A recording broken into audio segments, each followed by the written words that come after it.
आता बैलगाडी शर्यतीमुळे देशी गायींना आणि खोंडांना जास्त किंमत आलेली आहे. पण मधल्या काळामध्ये देशी क्वचितच कुठेतरी बघायला भेटत होती. पण आता आपण बघितलं तर सगळीकडे देशी जनावर पाहायला भेटतात. तर नमस्कार मंडळी, स्वागत आहे तुमचं आपल्या यूट्यूब चॅनलमध्ये. आता बैलगाडा शर्यतीमुळे सर्वांनाच वाटतं की आपण पण बैल घ्यावीत, पळवावीत. कोणी बाजारातून विकत आणतं तर कोणाच्या घरच्या गायीला होतात. त्यामध्ये कसं होतं, विकत आणलेली खोंड खुराक खात नाहीत, चारा पण एवढा जास्त खात नाहीत. एखाद्या खोंडाला त्याच्या आईचं जास्त दूध प्यायला भेटत नाही, त्यामुळे त्याची तब्येत नीट बनलेली नसते. हा आपला मार्तंड आहे. आपण याला आणला होता सांगोला बाजारातून विकत. पहिल्यांदा हा खुराक पण खात नव्हता आणि चारा पण खात नव्हता. म्हणून आपण त्याच्यासाठी हे डॉक्टरांच्या सल्ल्यावरून औषध आणि गोळ्या आणलेल्या आहेत. यामुळं आपलं खोंड चारा खुराक खायला लागतं. म्हणजे आपण लहान मुलं जर खात नसतील तर डॉक्टर त्यांना टॉनिक देतात. हे तसंच आहे. त्यामुळं आपल्या खोंडाची भूक मोठी होते आणि तो चारा खुराक खायला लागतो. हा 1 किलोचा डबा येतो आपल्याला. आणि ह्या गोळ्या आहेत वेट्रा बूस्ट म्हणून. याची किंमत खूप जास्त नाही.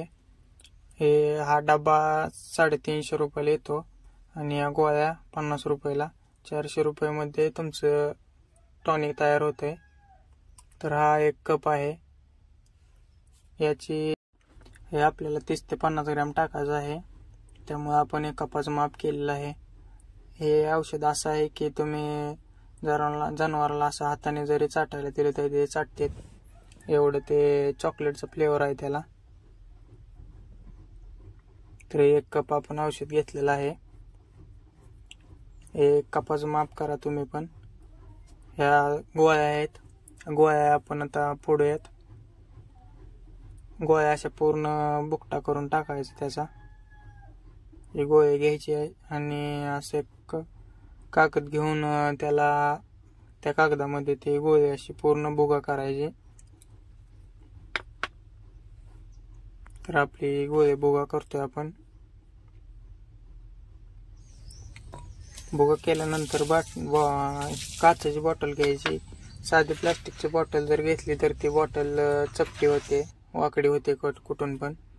त्यामुळं काचेचीच बॉटल वापरा. ते 1 कप औषध आपण टाकून घ्यायचं आणि ते गोळ्या पण टाकून घ्यायच्या त्यात. वरून थोडंच पाणी ओतायचं, अजून 2 कप अंदाजेच होता. आणि असं खोंडाला पाजायचं. आपला मार्तंड आणलं तेव्हा काहीच खात नव्हता, खुराक पण खात नव्हता आणि चारा पण खात नव्हता. पण हळूहळू त्याला सवय लागली. हे औषध पाजल्यामुळे त्याला खूप फरक पडलाय. त्याची तब्येत तुम्ही बघू शकता की आता सुधारायला लागले. तुम्ही पण तुमचं खोंड किंवा जनावर जर चारा खुराक खात नसेल तर हे औषध पाजू शकता. धन्यवाद.